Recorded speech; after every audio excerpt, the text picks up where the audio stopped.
My husband went on vacation with his girl bestie. So my fiancé Julian just texted me asking if we can meet for dinner tonight because he needs to discuss wedding expectations, and it's important. The same Julian who spent the last 6 weeks planning a month-long trip to Thailand with his female best friend Sienna, framing our upcoming marriage as him losing his freedom and needing one last adventure before settling down. Yeah, that Julian. I'm sitting here staring at my engagement ring, wondering what fresh nightmare he's about to drop on me tonight, because if the last 6 weeks have taught me anything, it's that every conversation with him lately ends with me questioning my sanity. Because honestly, after listening to him quote Sienna's relationship wisdom like she's some kind of guru, after finding their secret text threads calling me jealous and controlling, after watching him book this entire escape with another woman 2 months before our wedding, I'm starting to think this dinner is going to be the breaking point. Let me explain how we got here because I need to process this before I walk into whatever he has planned for tonight. 6 weeks ago, Julian came home from Sunday brunch with Sienna and announced they'd been having a really important conversation about our future. His energy was weird, nervous but excited, like someone about to pitch an idea they know is controversial. I was folding wedding RSVPs at the dining table, checking off names of people who'd be watching us get married in just 2 months, when he sat down across from me with this serious expression. He said Sienna had opened his eyes to something he'd been feeling but couldn't articulate. That marriage is forever, and forever is a really long time. And before he committed to forever, he needed to make sure he knew who he was as an individual. Because once we got married, he'd be locked into family obligations and responsibilities and routines, and he'd never have another chance to just be spontaneous and free and himself. He needed one last trip before the wedding. 1 month in Thailand with Sienna, to find himself before he lost himself in marriage. I sat there with a stack of RSVPs in my hand, cards from people who'd already bought plane tickets and booked hotels to watch us promise forever to each other, and stared at him. I asked if this was a joke. He said no. He was completely serious. Sienna takes these freedom trips with all her friends before they get married, and she'd been explaining to him how crucial it is for his mental health and our future relationship. That the strongest marriages are between two people who know themselves as individuals first. I asked why he couldn't take a trip with his guy friends, or why we couldn't take a trip together before the wedding. He said his guy friends would just want to party and wouldn't give him space for real self-reflection, and taking a trip together would defeat the entire purpose. He needed distance from us to figure out if he was truly ready for us to become permanent. He needed to experience life without me to make sure he wanted life with me. The way he said it made our engagement sound like a mistake he needed to verify before it was too late. Like proposing had been impulsive and now he needed to check his work. When I pointed that out, he got defensive and said I was being dramatic. That engagement is just a promise, but marriage is legally binding, and it's actually really mature of him to want to make sure he's mentally prepared. That most people don't have the self-awareness to recognize their needs before it's too late. Over the next few weeks, the arguments were constant. Every conversation circled back to his trip. He'd already started planning with Sienna. I'd overhear their calls about temples and beaches and full moon parties. They had whole itineraries mapped out. When I'd try to talk to him about my concerns, he'd shut me down with therapy speak about how I was trying to control his autonomy. That my discomfort with his female friendships revealed my insecurities. That if I really trusted him, I wouldn't have a problem with this.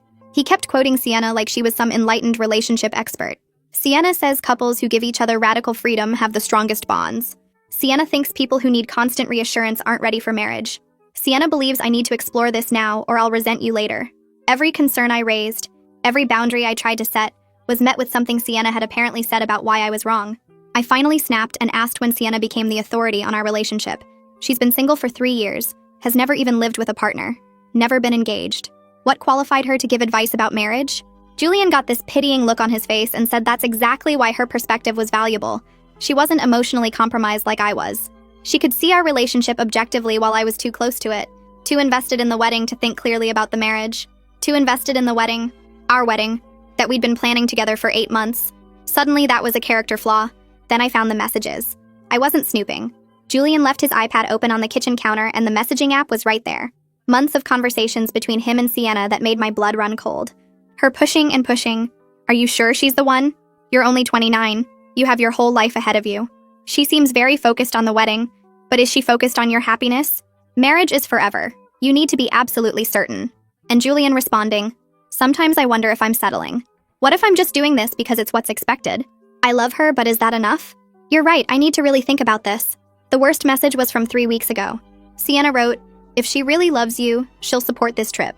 If she fights you on it, you'll know she's more interested in controlling you than understanding you.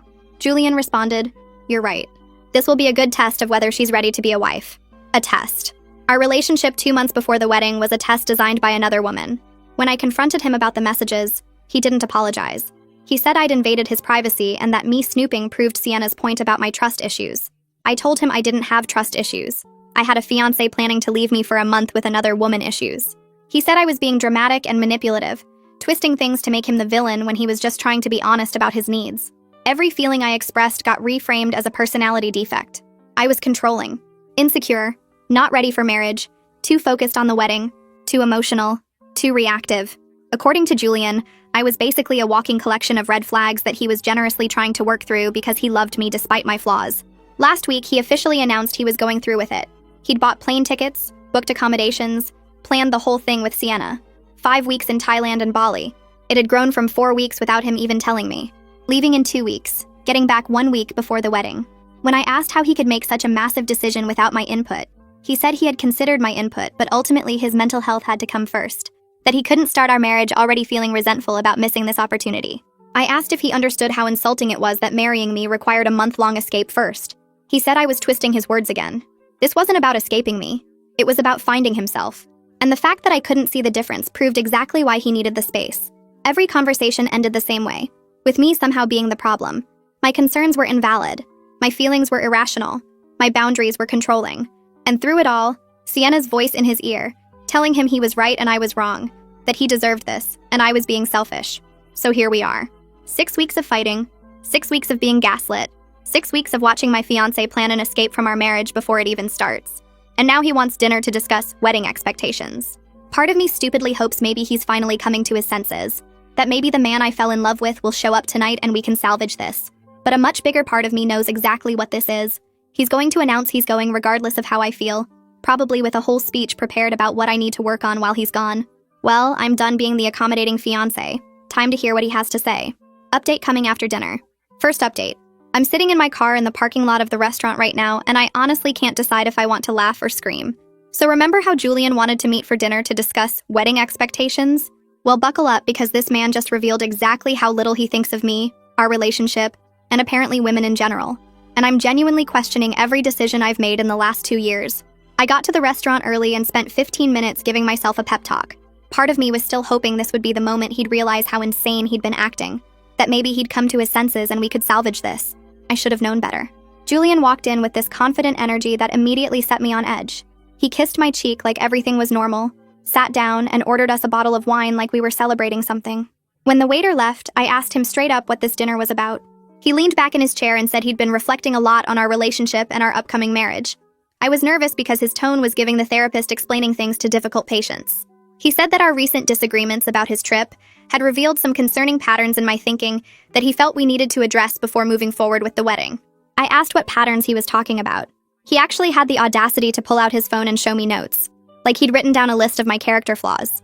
He started with how I'd reacted emotionally instead of rationally to his trip announcement, how I'd made his needs about my insecurities instead of supporting his personal growth, how I seemed more focused on the wedding than the marriage, which worried him about my priorities. Every point felt like a punch to the gut, but I stayed quiet and let him talk because I needed to hear exactly how deep this went. Then he got to the real point of the dinner. He said he'd decided, not discussed, not asked, that he's going on the trip regardless of my feelings about it, that he can't let my discomfort dictate his choices, or he'll end up resenting me for the rest of our marriage. He said this like he was being noble, like he was doing us both a favor by establishing boundaries before we said our vows. I asked if he understood that most people would consider planning a month-long vacation with another woman 2 months before their wedding to be a massive red flag, not a boundary. He said that's exactly the kind of conventional thinking that stifles relationships. But wait, it gets so much better. He then launched into what he'd planned for me while he was gone. He said, and I'm quoting here because I'll never forget these words, "I think you should use this time to really focus on preparing for your role as my wife." I asked him what he meant by that, and he actually smiled like he was about to give me helpful advice. He said that since I'd been so focused on my career, I hadn't really thought about the domestic side of marriage, that his mom had mentioned I didn't know how to make his favorite meals, and maybe I could take some cooking classes, that I could use the time to practice making our house more of a home instead of just a place we sleep. I sat there in complete shock as he kept going. He said marriage would require me to shift my priorities a bit, maybe consider going part-time at work eventually, so I could focus more on our home life and future family. That Sienna had really opened his eyes to how important it is for wives to support their husbands' ambitions instead of competing with them. That the strongest marriages have clear roles and expectations, and he wanted to establish that now before we made things official. I finally found my voice and asked if he was seriously telling me I needed to become a 1950s housewife while he went on vacation with another woman. He got this frustrated look and said I was twisting his words, that he just wanted me to understand that marriage requires sacrifice and compromise, and right now he wasn't seeing much willingness to compromise from my end. I pointed out that I'd been compromising our entire relationship while he demanded I accept increasingly disrespectful behavior. He said that's exactly what he meant about my attitude. I saw support as disrespect, which revealed a fundamental misunderstanding of partnership. Then came the line that made me realize I was talking to a stranger. He said, and I quote, "Supportive wives don't question their husband's female friendships. If you can't handle me having close women friends, you're not ready for marriage. Part of being a wife is trusting your husband completely and not creating drama where none exists." I asked him how he'd feel if the roles were reversed, if I announced I was taking a month-long trip with a male friend 2 months before our wedding, told him to use the time to work on being a better husband, and suggested he go part-time at work to support my career better. The look on his face was everything I needed to see. For just a second, his mask slipped, and I saw pure outrage at the idea of me doing exactly what he was demanding I accept from him. But he caught himself quickly and said that would be different because men and women have different relationship needs. That women are naturally more nurturing and home-focused, while men need more freedom and independence. That comparing our situations wasn't fair, because the dynamics are fundamentally different. I told him that was the most sexist thing I'd ever heard him say. He said it wasn't sexist, it was biological reality, and the fact that I was offended by basic gender differences showed how influenced I'd been by modern feminist nonsense that was destroying healthy relationships. I couldn't even respond to that. I just sat there staring at this man I'd agreed to marry, wondering when he'd become this person, or if he'd always been this way, and I'd just been too blind to see it. He took my silence as agreement and kept going. He laid out exactly what he expected from the next 2 weeks before he left. I'd stop complaining about his trip. I'd work on my domestic skills and my attitude. I'd think seriously about my career trajectory and how it would fit into our marriage. And I'd apologize to Sienna for being unwelcoming and hostile toward his friendship with her. Apologize to Sienna, the woman who'd been poisoning my relationship for months. The woman who'd convinced my fiancé that I was the problem. I asked if he was joking. He said he was completely serious, that Sienna had been nothing but supportive of our relationship, and I'd treated her terribly just because I was jealous and insecure. That part of growing up and being ready for marriage meant acknowledging when you're wrong and making amends. I asked about the logistics of our relationship while he was gone. Would we talk every day? Would I be involved in any decisions about the wedding? What was the plan? He got uncomfortable and started hedging. Said he couldn't promise daily communication because he needed true separation to really think. Said I should handle the wedding details myself since I clearly cared about them more than he did anyway. Said he'd need flexibility and couldn't commit to specific check-ins because that defeated the purpose of freedom. Then I asked if Sienna would be comfortable with me visiting if I decided to fly out and surprise him. The way he immediately said no told me everything. He stumbled through some excuse about how Sienna wasn't comfortable with me because of how I'd reacted to their friendship, and that bringing that energy into their trip would ruin the whole experience for both of them. So let me get this straight. My fiancé was going on a month-long vacation with a woman who specifically didn't want me around, and somehow I was the problem. I sat back and really looked at him, at this man who was supposed to be my partner, my equal, my future, and all I saw was someone who wanted a maid and a cheerleader, not a wife. Someone who'd rather listen to another woman than respect his fiancé.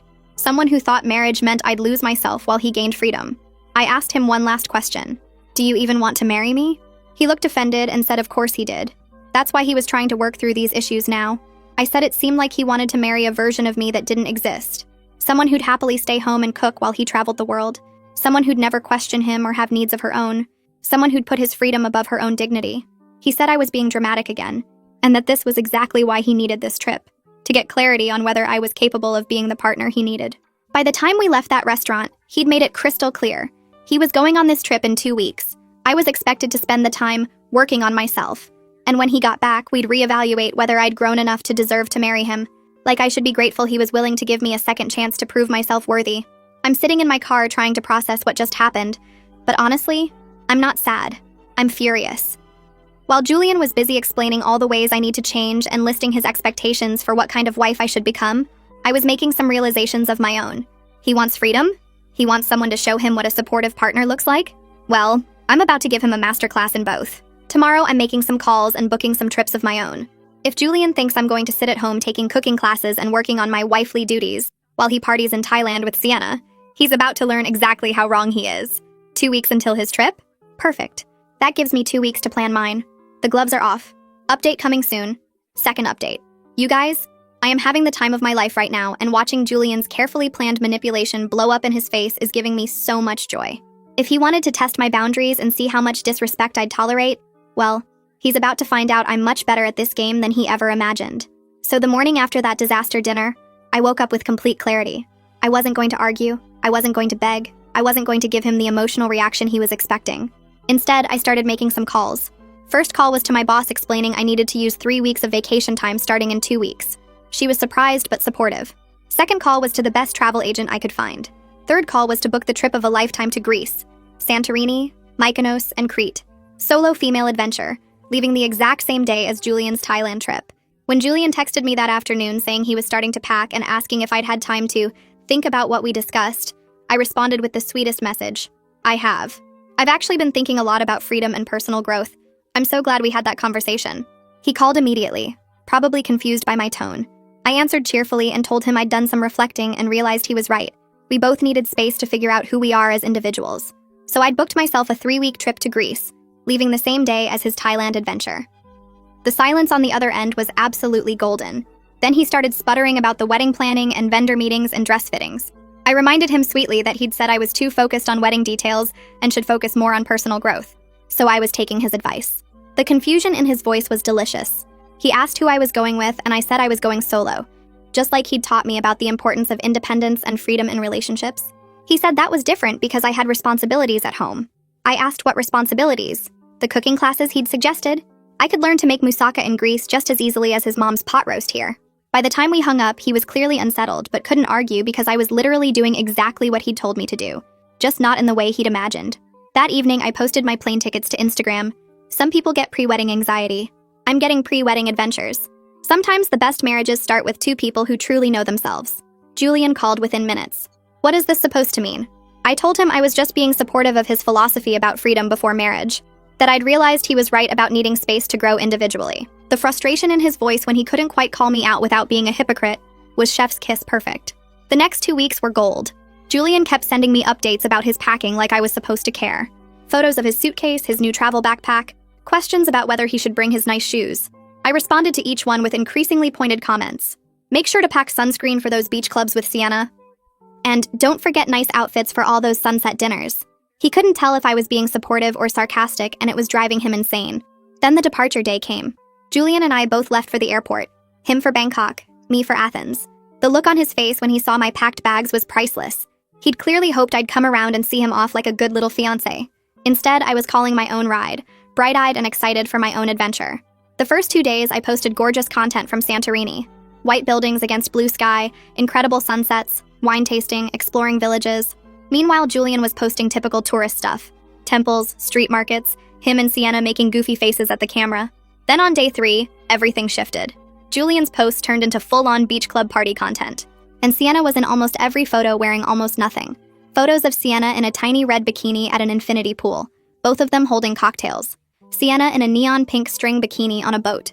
Beach club pictures where she was practically draped over him in a barely there white swimsuit. Pool party shots, her in different bikinis every day. Orange, yellow, black, each one more revealing than the last.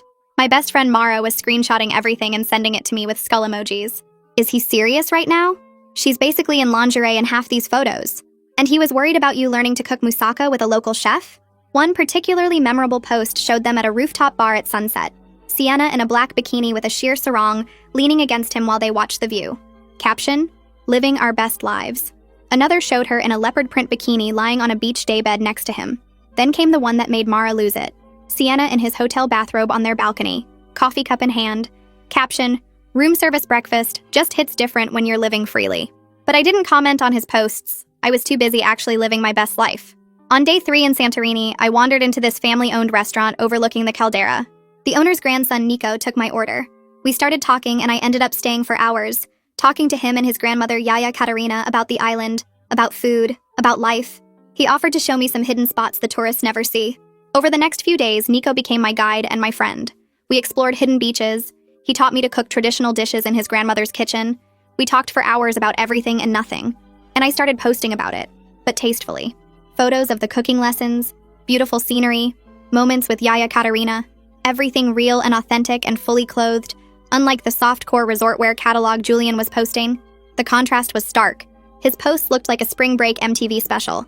More beach clubs, Sienna in a yellow bikini that was basically 3 triangles in string, them at beach bars with her sitting practically in his lap, her in a white crochet bikini that left nothing to imagination. Mine looked like a life-changing cultural experience. Sunset cooking sessions, village explorations, genuine connections. And Julian noticed. His text started getting concerned. Who's that guy in your stories? Are you hanging out with locals? Why aren't you answering your phone? I'd respond hours later with breezy messages. Having an amazing time? Thought we were both enjoying our freedom? Meanwhile, his posts with Sienna kept getting more provocative. Sienna in a metallic gold bikini at another beach club. Beach volleyball in barely their bottoms. A particularly egregious post of them at a full moon party. Her in body paint and a bikini top. Him with his arm around her. The internet was forever, and he was documenting all of it. Mara sent that one with, "I'm sorry, body paint?" And he's got his arm around her? And he questioned you about making pasticcio with a Greek grandmother? But the best part was watching Julian spiral. By week 2, his texts had gone from concerned to panicked. We need to talk about boundaries. I don't think it's appropriate for you to be spending so much time with some random guy. Are you even thinking about our wedding? I reminded him that he'd spent 6 weeks telling me that opposite-sex friendships were perfectly normal and that anyone who had a problem with them was insecure.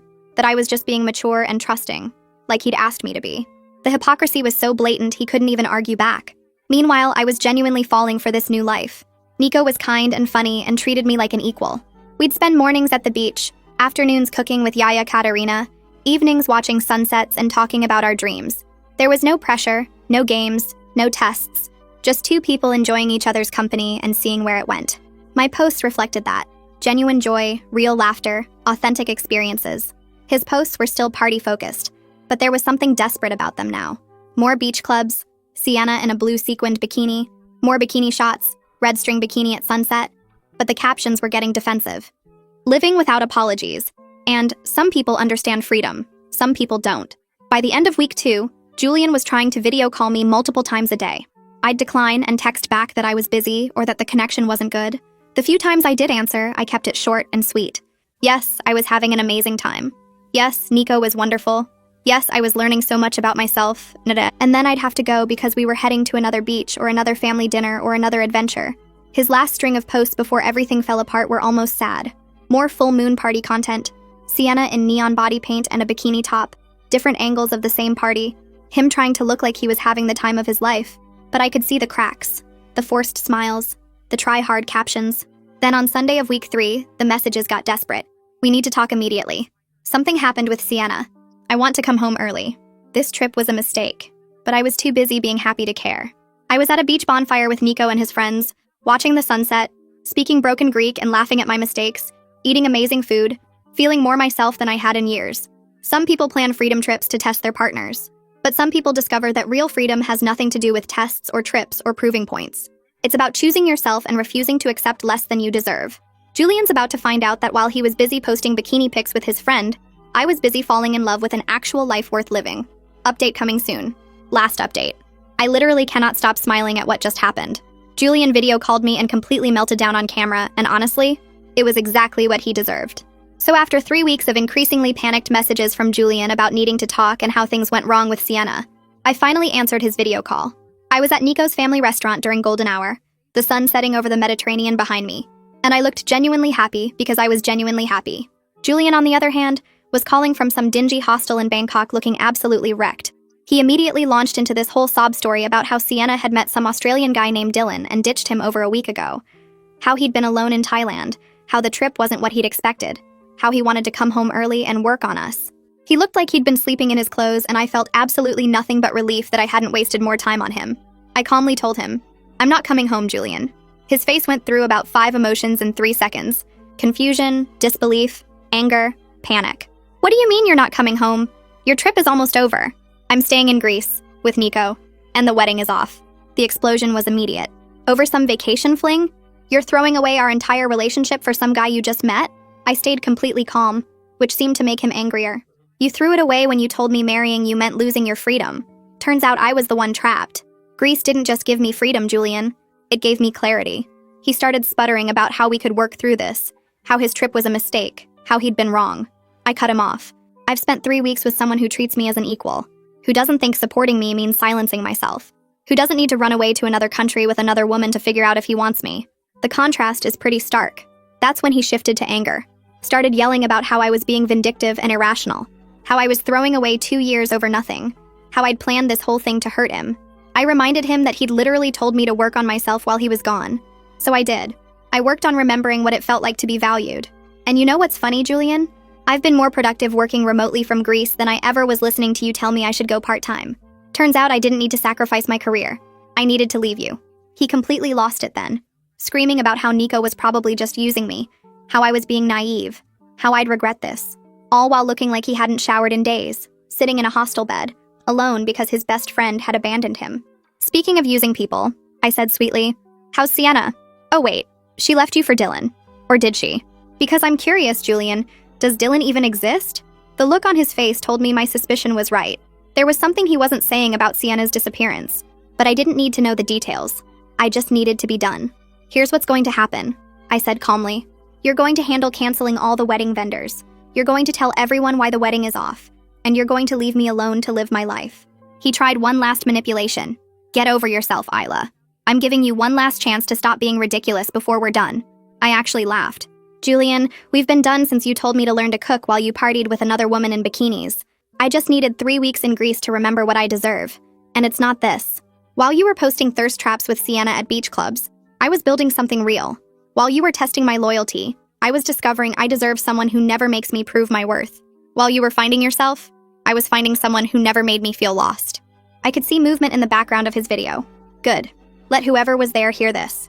Enjoy explaining to everyone how you threw away your fiancé for a freedom trip, how you chose your single friend's advice over your partner, how you posted bikini photos with another woman 2 months before your wedding and then got mad when I actually took your advice about independence. Then I hung up while he was still trying to respond, blocked his number, turned to Nico, who'd been pretending not to watch from across the restaurant. He came over and I kissed him, properly, for the first time, and it felt like coming home in a way my actual home never had. My phone exploded with messages from friends and family after Julian apparently started calling people to tell his version of the story. But Mara had already been group texting everyone screenshots of his bikini-filled Thailand posts and my message about him wanting me to learn to be domestic while he was gone. The support was overwhelming. 3 days later, Mara sent me the tea I'd been waiting for. Sienna wasn't some innocent friend. She was a con artist who'd been running a long game. There was no Dylan. She'd drained Julian's bank account, maxed out his credit cards, and stolen his passport before disappearing. He'd been stranded in Bangkok for 2 weeks, had to call his parents for emergency money to get home. The police report Mara found online revealed Sienna had done this to multiple men. Fake identity, fake friendship, real theft. Julian had literally thrown away our relationship for a scammer who saw him coming from a mile away. I sent Mara back. He really threw away a real woman for a literal criminal? The universe has a sense of humor, Mara added. And all those bikini photos are still up. The internet is forever. Everyone can see him draped all over a known scammer. Apparently, Julian's parents had asked about me, devastated they'd lost me as a future daughter-in-law. His mom had told Mara I was the best thing that ever happened to him. But I was already gone, already building a new life. 3 months later, mutual friends reported Julian was back home living with his parents, broke, trying to rebuild his credit, and dealing with the humiliation of everyone knowing he got scammed by his best friend. 6 months later, I'm still in Greece. Extended my visa, working remotely for my company, helping out at Nico's family restaurant when I can, learning Greek from Yaya Katerina, cooking family recipes, integrated into village life. I'm happy in a way I didn't know was possible. My last Instagram post was simple. A photo of me and Nico at a beach bonfire. Genuine laughter, surrounded by friends. Caption, chose freedom. Found myself. Never settling again. Mara commented, from almost bride to Greek island goddess. This is what choosing yourself looks like. To anyone dealing with someone who thinks they can test you, manipulate you, or make you smaller to fit their vision, don't argue. Don't beg. Just choose yourself and watch them realize too late what they lost. Julian wanted freedom. He got it. Just not the kind he imagined. And I got something better. A life where I'm valued, respected, and truly free. Living well really is the best revenge.